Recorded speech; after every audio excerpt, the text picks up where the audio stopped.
Hello everyone, this is Infographics, and welcome back to another reaction video. Okay, so anyways, we're reacting to sort of something different. This is a little short animated film about Jeff the Killer, because I really like horror stuff and I like creepypastas, and Jeff the Killer is actually my favorite creepypasta of all time. So alright, so I'm just here to watch a little short animated film. It's basically an explanation / history about Jeff the Killer, monster stalks your neighbors. Nightmares. And it's by the Infographics show. They're at 9.6 million subscribers. That's pretty amazing. And yeah, Jeff the Killer is basically my favorite creepypasta. Dun, dun, dun. So anyways, let's just get this started because it's about 17 minutes long. So I'm gonna sit back, relax, watch the short film, and we shall begin. It's one of those nights where you just can't seem to enter that final stage of sleep where deep sleep embraces you. You turn over and over, drifting in and out of consciousness, having strange, nightmarish thoughts during your micro-sleep. The day was oppressively hot and humid, so you left the window cracked to get a breeze, and now the curtains seem to expand and contract, like lungs filling with air. It's kind of relaxing to watch, until you see something. Were those eyes peeping through the curtains? No. Your heart begins to race. Is this the creep you'd heard rumors about? The deranged serial killer known as Jeff the Killer that's still on the loose? No, you must have been dreaming. You rub your eyes and take another look. Squinting through the dark, you see a ghoulish, monstrous face looking straight at you as he slowly pulls himself through your open window. In the morning, your bed will be empty. In the weeks to come, you'll be just another statistic, another missing kid. One of thousands of young folks that go missing in the USA each year. In time, your family will give up hope of ever seeing you again. You become one of the 115 children that year whose disappearance has been officially recorded as stranger abduction. It's true that every year scores of young people just vanish into thin air. Sometimes they go out and don't come home. Sometimes that's why you keep an eye on your kids. And just disappear, never to be seen again. Sometimes they're snatched from their beds during the night. There are real-life boogeymen out there, maniacs on the loose, skulking around quiet neighborhoods. So, who is Jeff the Killer? Is he responsible for those unexplained abductions? Is he even real? Moving to a new place in your teens isn't much fun at all. You make friends, and then you have to abandon them. But for Jeff and his brother Lou, the move wasn't so difficult to accept. The new house was fancy, to say the least, and the neighborhood didn't look too bad either. No sooner than Jeff, Lou, and their parents got their new house in order, the nosy neighbors came around to say hello and check out who they'd be loving or hating in the next year or so. To break the ice, one of the neighbors invited the family to a birthday party. The neighbor Barbara explained that her son Billy was about to have a birthday party. Jeff's mom Margaret said her husband Peter as well as the kids would love to go. At this point, Jeff and Lou were in the background listening, both of them feeling kind of peeved that their parents had agreed on their behalf to go to the party of some kid they didn't even know. Young Jeff had always had a problem with authority. He was quick to tell his mom that she shouldn't do stuff like that. He stormed off in a huff, retreating to his bedroom where he threw himself down on his bed and skulked. In that moment of teenage angst, he felt something really strange inside him, like his very own pair of anguish, an acute pain in his stomach. He felt... It's gonna take a little longer because of stupid ads, so... I don't know why there's like two short ads. Hypnotized by his own anger. How dare she do that, he thought. He then came out of his enraged trance, it's basically like always knowing angry. what had come over him. The same thing happened again the next morning as he was hastily eating a bowl of multigrain peanut butter Cheerios. There was something in his stomach, at this time a grinding pain, and there was that feeling of rage again. He didn't know if he liked it or not. Maybe it was just moving stress, anxiety about going to a new school, meeting new kids. Some of them were bound to be jerks, that was for sure. He realized he was gripping his spoon so hard his knuckles were white. He was trembling with anger. But Jeff's anxiety was always angry that morning at the school bus stop. Some wise-ass kid did an ollie on his skateboard right over Jeff and Lou's legs. Had he messed that up, he could have snapped one of their legs like a twig. Jeff didn't know it then, but this was the beginning of the skateboarder was soon joined by two other kids, and in true Stephen King fashion, there was one cool kid, the skateboarder, whose name was Randy, a nerdy-looking kid named Keith, and an obese kid whose name was Troy. These kids would become Jeff's mortal enemies, his bêtes noires. In literal French, that means black beasts. "Well, look what's been dragged into the neighborhood," said Randy. "Couple of new freaks to kick around for a while." The fat kid guffawed, and the skinny-looking nerdy kid just stood there motionless. Randy explained to Jeff and Lou that as new kids on the block, there was a tax to pay, calling it a bus fare, and intimidatingly, he got right up in Lou's face. Lou stood his ground, pushing Randy back, but in a moment of outlandish anger, the fat kid whipped out a knife. Randy turned to his two bootlicker friends and said, "Well, looks like these two kids are gonna have to learn the hard way." The fat kid wielded the knife right in front of Lou's face and proceeded to rifle through Lou's pockets. He then passed a wallet to Randy. All the time, Lou was thinking how inconceivable it was for three kids in a wealthy and quiet suburban American neighborhood to mug him and his brother on their way to school. Jeff just sat there, boiling, raging, on the verge of exploding. That devilish feeling again filled his guts. He felt possessed with anger, and he finally stood up and growled at Randy. "You give that wallet back to my bro. I'll knock the teeth right out of your freaking head." Jeff was seething, and before Randy could respond physically or come up with a smart retort, he punched Randy square in the nose, shattering it like porcelain. Lou hadn't seen Jeff do that before, but he was even more surprised when his younger brother grabbed Randy's finger and snapped it. Jeff took Randy's knife, but soon Skinny Keith and Portly Troy were on his back. Lightweight Keith took a stabbing for the team and went down like a sack of bricks. Jeff pushed Troy off him and hit him so hard in the stomach that Troy threw up as he crawled on the floor. The scene was a massacre. Lou had never seen anything like that before from his brother. "Man, bro, what the hell's gotten into you?" The two ran to school rather than get the bus. Jeff looked behind and he could see people on the street attending to the wounded kids. Did he feel remorse that day as he sat in his class, listening to a teacher talk about verb conjugation? No, he felt the opposite. He felt alive. He felt the violence in his very marrow. He loved violence. This was a new discovery for him.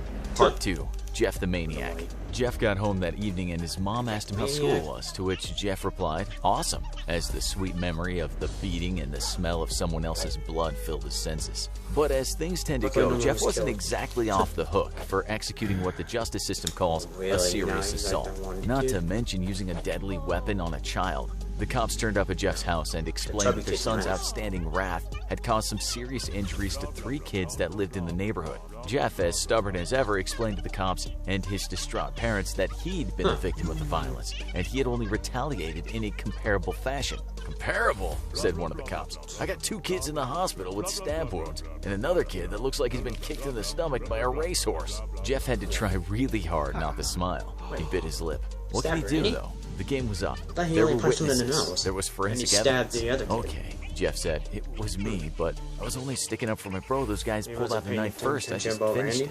Jeff was already thinking about spending a year in what he heard was nicknamed Gladiator School when his brother Lou came rushing down the stairs. With the knife in his hands, Lou said, "It was me. Don't arrest my brother." Lou put down the knife and the cops cuffed him. All the while, Jeff was telling him that Lou was lying, that it was he who was at fault for the bus stop carnage. As his brother was taken away in the cop car, Jeff sat in the driveway weeping. What had he done?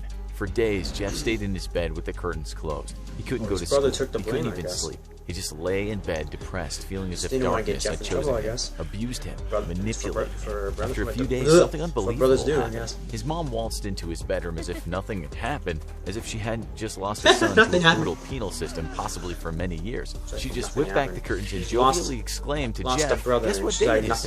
"What the?"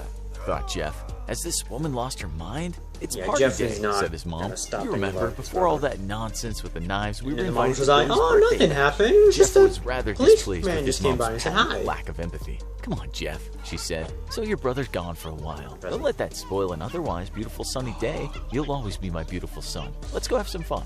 For some reason, Jeff didn't like being called beautiful. He noticed she'd really gone overboard with her clothes. She was dressed to impress, and this bugged him even more. When the family arrived at Barbara's house, Jeff noticed that all the adults were wearing fancy clothes. All of them. It seemed they were trying to impress each other. Some of them were noticeably drunk already, talking loudly about their many accomplishments and the wonderful, talented children they'd brought into the world. "Go on in the yard and play with the other kids," Jeff's mom said. This would prove to be... Oh, Godzilla vs. Kong fight is pretty good. Actually, I want to see the movie when it comes out soon. Smoky Burger. To be foolhardy, given Jeff's track record so far with kids in the neighborhood. And then it happened, just as Jeff was starting to get along with the children. Randy, Keith, and Troy Another party. still looking a bit beaten up, but no doubt ready for another round with the new kid. Randy said, "You didn't think this was done, did you? It ain't done by a long way." No. Again, Jeff was reminded of countless teenage movies. I knew it wasn't done. I mean, what ensued was after that part, I don't think they would be done with Jeff headbutted Randy, breaking his recently fixed nose yet another time, and blood splattered on the faces of the younger kids, sending them running around the garden in hysterics. The small kid froze, and as just got his nose dropped from his hands, you could see a wet the patch form and expand on the front of his SpongeBob shorts. Yeah. Jeff got the better of Randy, but then the two goons pulled out their guns. This was unheard of in the neighborhood, and even some of the parents were now running into the distance shouting, "Someone call 911!" Jeff couldn't do anything with guns pointed at him, and before he knew it, Randy stabbed him with a knife. Troy and Keith laughed like the goons they were, and then Randy just started beating Jeff to a pulp. He dragged Jeff into the kitchen, whereupon he picked up a bottle of vodka and smashed it on Jeff's head. But Jeff didn't fight back. He took every punch, every kick. His face was dripping blood. A shard of glass was sticking out of his head. His stomach was punctured, but he didn't fight back. "Come on," said Randy. "Hit me. Fight back." Jeff just took more shots to the face, but he didn't retaliate. To try and light the fire again in Jeff, Randy shouted, "You're bro some dude's girl right now, and that's all because of me. Fight me." Part 3. Jeff snaps. And that was it. That was the final straw. Jeff felt that rage build inside of him again. He lurched at Randy like a rabid lion. He pushed him down and smothered him with his incredible strength. Randy was helpless. Jeff drew back his fist and punched Randy right in the heart. A shocked look appeared on Randy's face, like he'd just seen the devil himself. He took one last breath, blood bubbled from his mouth, and he died there and then. The parents there still couldn't believe what they'd witnessed. There were children that had become feral, animalistic, bestial. Keith and Troy now turned their guns on Jeff. They fired and missed. Jeff ran up the stairs past the parents, now in a state of shock. Their faces whiter than the new ceramic tiles on the kitchen floor. Now out of bullets, Troy and Keith pulled knives out on Jeff, but soon Jeff had his own weapon, a towel rack. He cracked Troy's balloon-sized head with the rack. It's longer than a knife, at least. Skinny Keith realized he was probably now out of his depth, but it was too late. There was nowhere to run. They were both in the bathroom fighting, and suddenly they hit a shelf and a bottle of bleach fell on them. Inexplicably, the bleach was open and the boys were both covered in the stuff. Keith screamed as the bleach burned his face, and that's when Jeff caved Keith's wiry face in with his handy towel. As Keith lay on the floor, not far from death, he smiled. "Funny, huh?" said Jeff, somewhat nonplussed, even though he was no stranger to strangeness. "Look at you," mumbled Keith through bloody, broken teeth. "You've been doused in bleach and vodka." Keith's last effort to beat that new kid was to throw a cigarette lighter at Jeff. Jeff burst into flames, and screaming, he ran downstairs and through the house. He was a ball of flames, a human inferno. Parents stood back in horror. Jeff collapsed, and that's the last thing he remembered about that day. Part 4. Jeff the Killer. The next thing Jeff knew, he was lying in a hospital bed and he couldn't move. Almost his entire body was covered with bandages. Explains the white Suddenly face. he heard, "He's awake." It was that explains the white face because of the bleach and the burning. But this time, he was pleased she was by his side. "Jeff," she said, "Lou is out. Witnesses told the police that Randy had first produced the knife. Your brother's free. We're going home, a family again." Jeff felt a twinge of relief, but it was hard to be happy when his body was covered in 3rd, 2nd, and 1st-degree burns. He tried to smile, and then he realized that he had no lips to smile with. His mother saw her son's pain. "Good news, though, Jeff. Every cloud has a silver..." She didn't finish her sentence, this time being self-aware enough not to be chirpy in a horrible situation. Sometime later, both Jeff's parents were there when his final bandage had to be his eyes were green. "This is gonna hurt a bit," the doctor Maybe the bleach got in his eyes. as those final bandages unfurled from Jeff's face. He was taken aback by the sheer horror painted on his parents' faces. They were trying to suppress their disgust, but something hardwired into their brains wouldn't allow them to hide their terror. Jeff asked for a mirror. The doctor told him, "Just start with one part of your face and then move to another." Yeah, just like you're gonna have to like You'll soon get used to it. Jeff didn't take that advice and instead just grabbed the mirror. For seconds, minutes, he stared at that mirror, moving his head from side to side. This video was made last year in August. His parents were waiting for him to cry, to scream, to collapse in shock, but as Jeff kept looking at his new face, a white, leathery face, a face without eyelids, without anything resembling normal lips, it just looked as though he was happy with the results of his personal tragedy. "It's perfect." The animation of him changed. His mother noticed he was trying to laugh. When Jeff was left alone, the doctor told his parents that their son was in shock, and it wasn't unusual for someone to act that way. The reality, he said, hadn't just set in. Just take him home, the doctor said, and give him a lot of support. Of course we will, said Jeff's mother, feeling ever so slightly guilty that she was glad about the fact that Jeff would be easier to control now that he was damaged goods. Oh, said the doctor as he was walking away, don't let him be alone for long. Later that night, while the family was sleeping, Jeff's mom was awoken by a strange sound coming from the bathroom. When she entered that bathroom, she couldn't believe what she was seeing. Jeff was carving a smile into his face with a knife. He'd also cut off what remained of his eyelids. The way he is. Jeff said earnestly. She couldn't even speak. She couldn't move. The woman was petrified.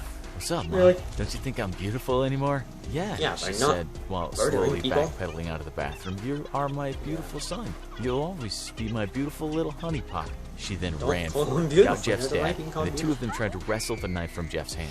What? Jeff screamed. You lied to me. You don't think I'm beautiful. He was too powerful for them. The rage had returned, and it wasn't difficult to stick that knife into both of them. Jeff stood over them, their lungs drowning in their own blood. It was a beautiful sight. He was Jeff the Killer. That's what he'd always been, the killer.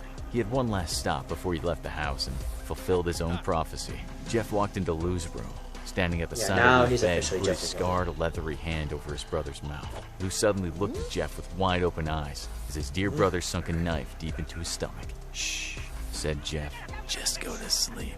Part 5. Jeff the Thriller. We weren't kidding at the start when we said that in the U.S., scores of young people are abducted by strangers. But did Jeff the Killer ever actually exist? We think most of you already know that this is fiction, but what really gives it away? If you go back from the start of the original Jeff the Killer story, there's always a part that says, excerpt from a local newspaper, ominous unknown killer is still at large. After weeks of unexplained murders, the ominous unknown killer is still on the rise. After little evidence has been found, a young boy states that he survived one of the killer's attacks and bravely tells a story.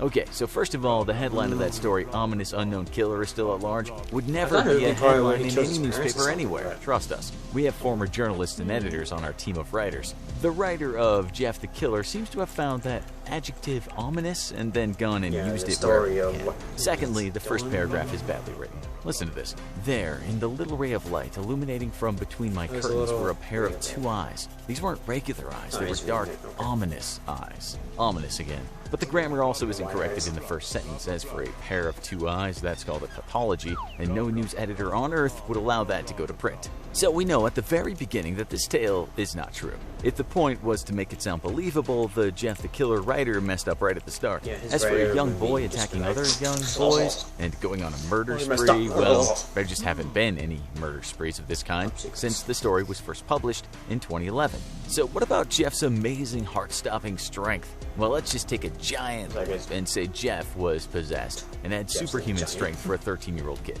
So there is something called colloquial cortis, which can happen to a person when they're struck in the heart region of their chest at just the right time. And yes, it can kill.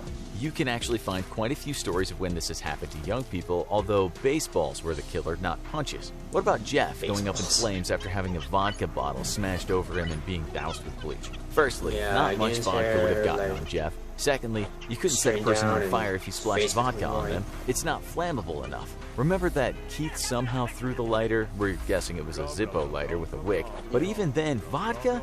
No way. As for the bleach, which made Keith and Jeff scream, well, bleach can irritate the skin if it's not washed off. But it wouldn't make a person scream unless, possibly, it was poured into their eyes. How is she doing? Bleach isn't flammable. Why did she do that? It's not believable at all. Jeff would now be 22 years old and still on the run, killing all those kids he didn't kill. He wouldn't be hard to spot, given that he has horrific scars from burns and a smile cut into his face. Now watch this video, the Russian sleep experiment explained. Oh, that's it. It just ends like that, okay. So, yeah. So basically, that's basically kind of like the story of Jeff the Killer and how he came to be as a murderer and kidnapping and all that. Basically explaining the face to like how he became white. I don't know if I missed anything, but I don't think they explained anything about the eye, like why, because his eyes were green, and then when he was rushed to the hospital after it was burning, he had white eyes, black and white eyes. I don't know if I missed something, I misheard something or not, but I don't know, but I'm just being curious. So, but yeah, that was the explanation / history of Jeff the Killer, the short animated film. So make sure to like and subscribe to Infographics Show, and subscribe to me. And if you haven't seen this film, check it out already. I'll see you guys in the next video. Bye. Bye.